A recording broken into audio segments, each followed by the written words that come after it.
Whoa, hey guys, Jake Protagonist here. Recently I played Bloodborne and found it to be a pretty satisfying experience. However, being a fan of From Software's previous dark action RPG titles, I couldn't help but be disappointed in a few or more areas. This video will contain gameplay and story spoilers for Dark Souls, Demon Souls, and Bloodborne, including the Old Hunters expansion. I recommend you play all these games at least once before watching.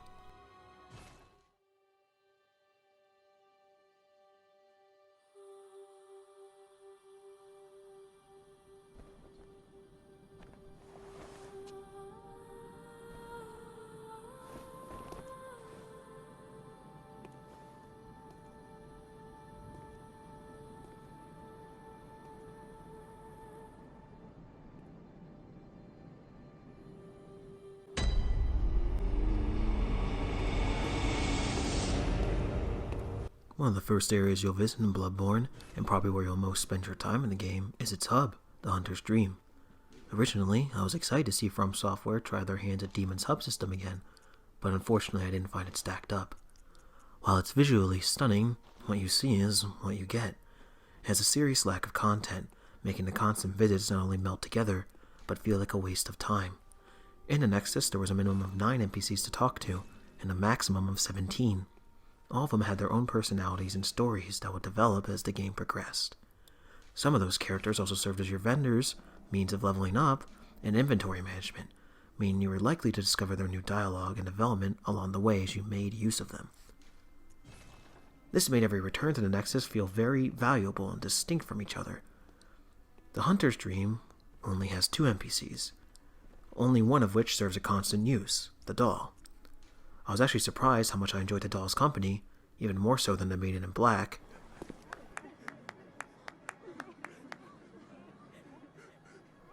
But she can't support a whole area. As I said, there is one other NPC in the dream, but half of his dialogue until the endgame is snoring, so it's barely worth the mention. Not only that, but all your inventory management and purchases are done in your own company. I suppose a hunter likes to be left alone with their tools, but it only further melts your trips to the dream together in your mind. This may sound like a minor issue, and I suppose it alone wouldn't be, but the problem is, just like in the Nexus, the dream is the only way to move between other checkpoints, or lamps in this case. Meaning, if you want to travel to a different area where you've activated a lamp, you must first head to the dream, go through a 10-second loading screen, select the correct tombstone, select the lamp, and suffer another 10-second loading screen. Since there was rarely anything to do in your stops to the dream, it effectively becomes a third loading screen. I genuinely feel terrible for people who played this game pre-patch when the loading times were 3 times as long. Demons also infamously suffered from terrible load times, but it circumvented this issue better by packing every area with their own unique accessible vendor. It also only had a checkpoint between every boss room. This meant they had to design the level to be easy and fast to travel around if you knew the layout so you could reach that vendor at any time. This made visits to the Nexus less necessary, and therefore less frequent, which means less playtime interrupted by load time.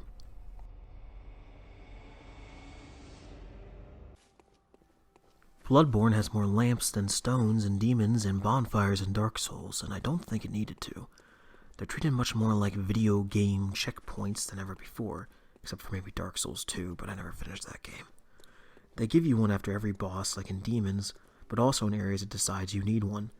Leaning on constant checkpoints can allow you to sometimes get lazy with your level design.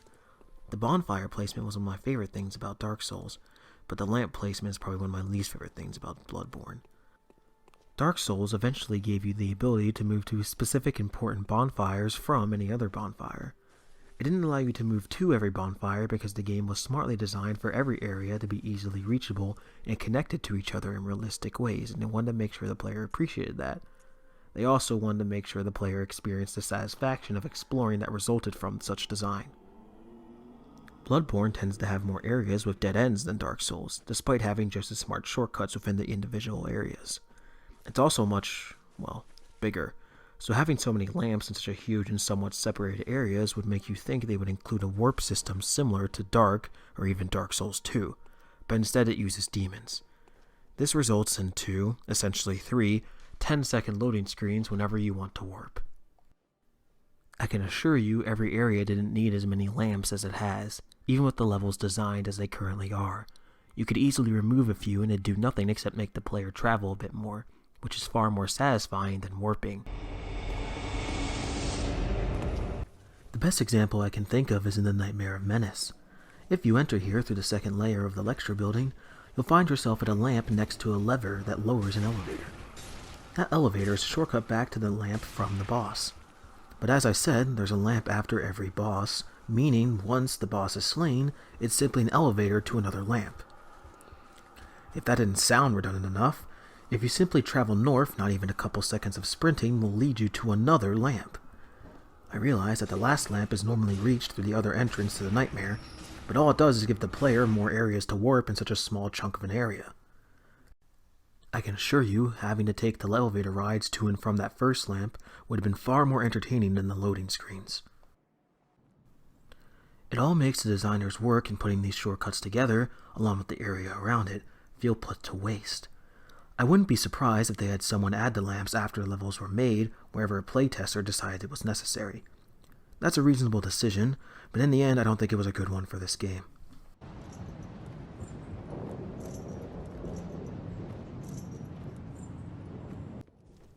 Like I said, this wouldn't be nearly as big of a deal if the Dream had more content, or at the very least, more NPCs or vendors to talk to, but there isn't. Even the NPCs outside the Dream feel very weak in comparison to the previous games. Unfortunately, I honestly don't have much to say about them. I can't discuss what I don't remember. I don't want to be ungenuine and look up endless information on them just for this review either. That wouldn't be in line with my experience of the game. That isn't to say there wasn't a single line from any of them I found interesting, or that my memory is completely void of all of them, but for the vast majority, I didn't feel like they really went anywhere interesting, if anywhere at all, with their character arcs. There was one NPC I found engaging, but in order to discuss them, first I'll have to talk about the story itself. I want to be clear here that the story is not the same as the lore, so keep that in mind while I describe it. You are a foreign traveler who has come to Yharnam to seek pale blood, for whatever reason. After acquiring some Yharnam blood of your own, you wake up in a seemingly abandoned clinic.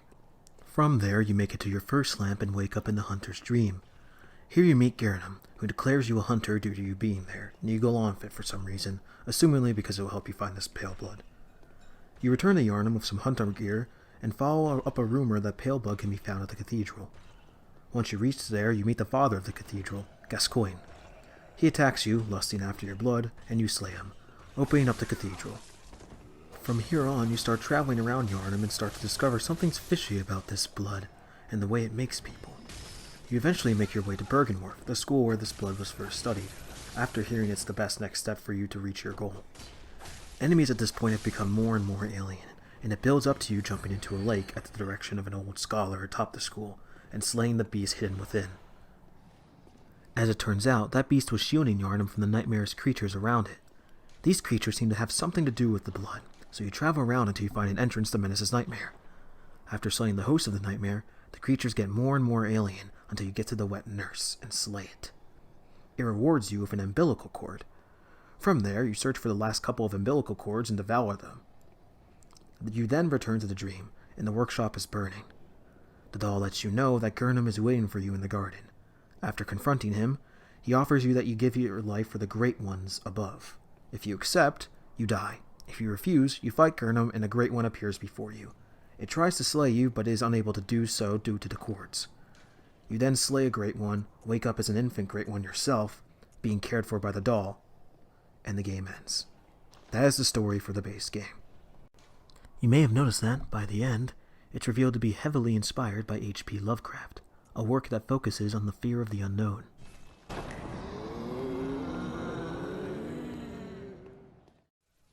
They usually star protagonists who has discovered an alien higher being and is driven to insanity trying to understand it.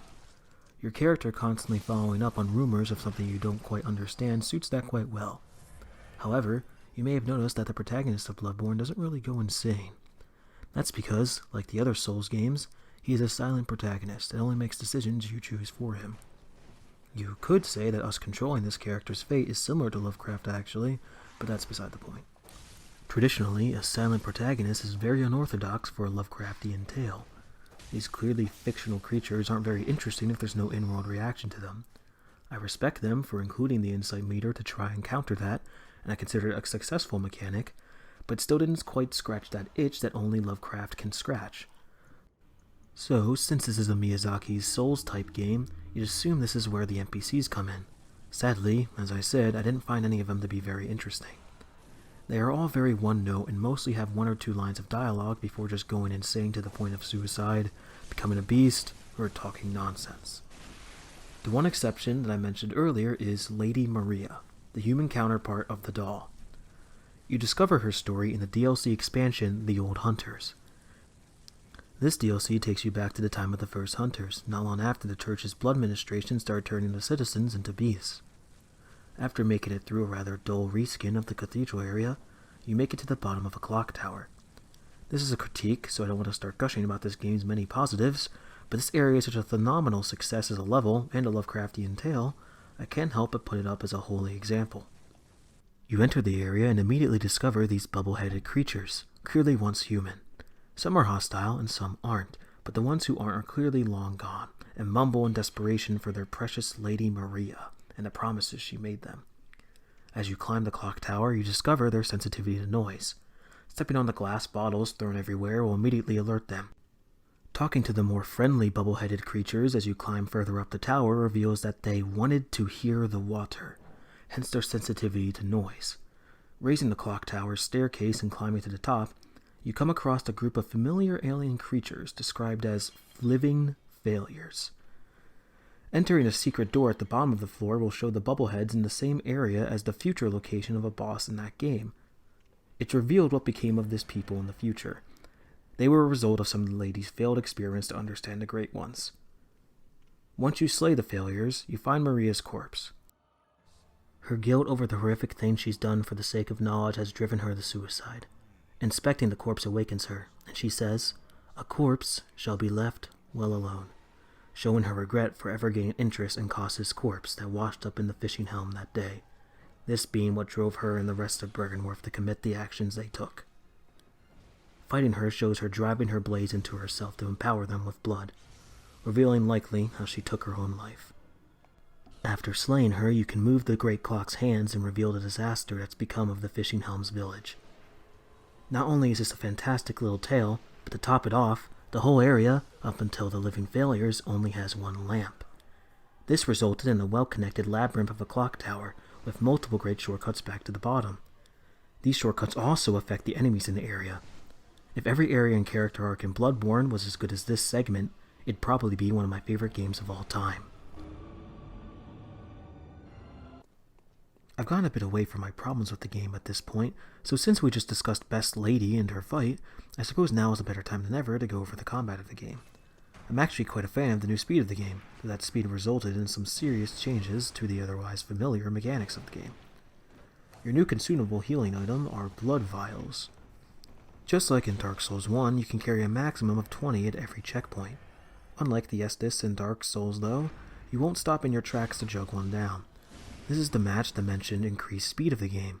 On paper, it plays the same as the previous games, but your attacks and dodges will consume a lot less base stamina. All of that, along with the momentum-carrying healing item, makes an average fight much more dynamic and exciting, for lack of a better term. Unfortunately, that isn't always a good thing. Because of the seemingly endless stamina on dodges and the almost instant healing, the PvP of this game has become absolutely unplayable. I don't really feel the need to describe why, because instead I'm just going to show you a clip of a recent PvP match I had with my friend. Enjoy.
my hyperbolic use of the word unplayable aside, it was as fun as it looked, and I don't really have much to say beyond that. I don't really think there was a way to fix this beyond making dodges consume less stamina, but to match the new speed, they've also made boss enemies, mainly beasts, extremely aggressive. There are some situations where the multiple dodges are absolutely needed, and if doing so consumed as much stamina as it did in the previous games, you'd likely not get many opportunities to attack, if any at all. This is some very nice and careful consideration for the player's sake, but I don't like how aggressive the beasts are in the first place, honestly. I understand they are beasts, so they should act very wild and, well, beastly, but they don't seem to have any understandable internal stamina system, so a lot of the times they'll charge into a direction, flailing everywhere, and then will immediately reset into a new attack, twisting the camera's neck like an owl. They also tend to scream, like a lot. It's really annoying. It obstructs the music sometimes too, and that's just wrong. You'll find that the beast fights tend to either be the hardest or the easiest, depending on how easy their ridiculous moveset is to abuse or parry, if they can be at all, that is. Worst of all, a lot of their flailing is animated very similarly, and a lot of those bosses will blend together in your head as a result. The best boss fights I find in this game were the hunter fights, the giant slow-moving great ones, quote-unquote, and any other human-shaped bosses, specifically the ones in the Chalice dungeons, of course all of their own exceptions. Speaking of, if you manage to have a bad time on one of these fights, make sure to find a good spot to farm blood vials and silver bullets, because they regressed on their healing system from Dark Souls. Again, I don't think anyone missed farming grass from demons, but they brought it back for some reason. The only difference between respawning with a definite amount of blood vials and eventually having to farm more blood vials if you use too much is time.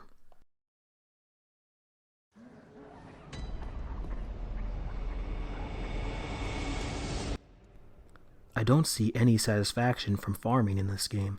Perhaps they wanted to implement some way to punish death again like they did with Demons Dark and Dark 2, but this should not have even been considered as a solution. Perhaps they want you to not just spam blood vials and think carefully before using them, but the ability to farm doesn't support that because that's a mentally less taxing solution than deciding whether it's smart to use one in the middle of the fight, so most players will just farm. Estes showed there being a definite amount encouraged safety more anyway. It's a downgrade, pure and simple, and I have no idea why this change was made. Speaking of changes I don't understand, the last thing I want to talk about is the online, specifically the summoning system. I've already talked about the PvP, and like with that, I'd like to simply show my experience with this new system.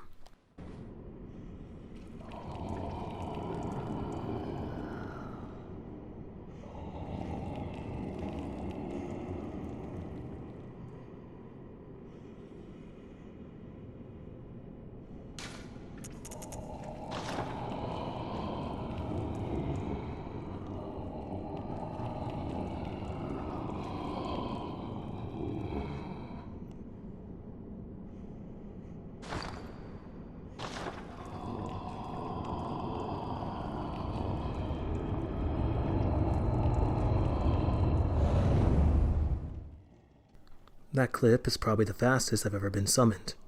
It's terrible. It's absolutely terrible. In previous games you got an item called a soapstone, which allowed you to place your username on the ground that would appear on every other player's world in that server.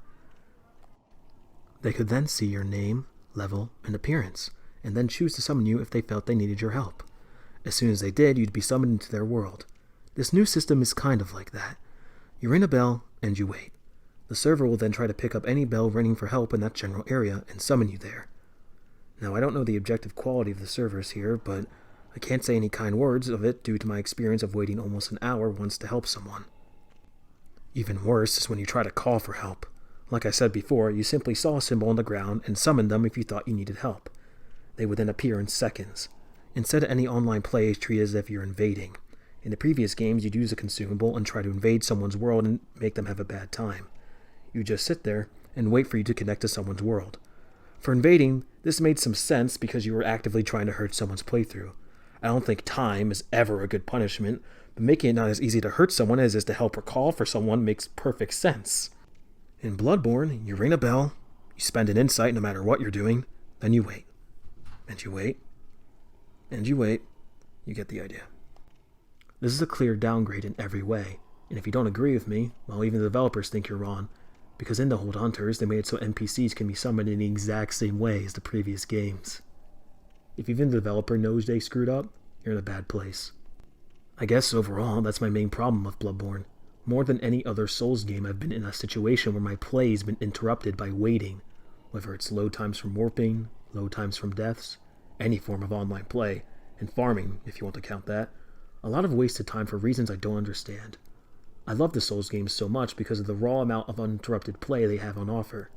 Bloodborne is an amazing game, but every time I think of playing it again, I think of how much I have to put the controller down due to warping alone, and I think to myself, yeah, I think I can wait on that.